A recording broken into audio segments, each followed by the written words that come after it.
Hello, I am a llama, and every year, llamas have to get their hair cut.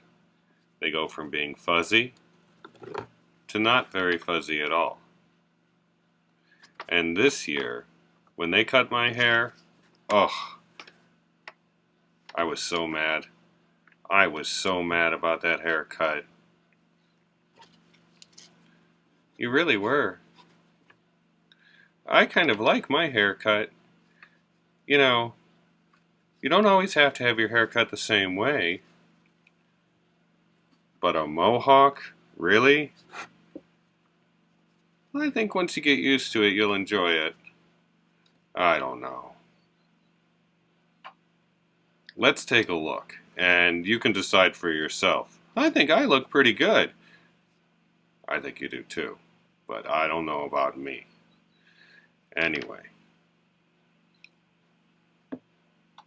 A haircut! Ah!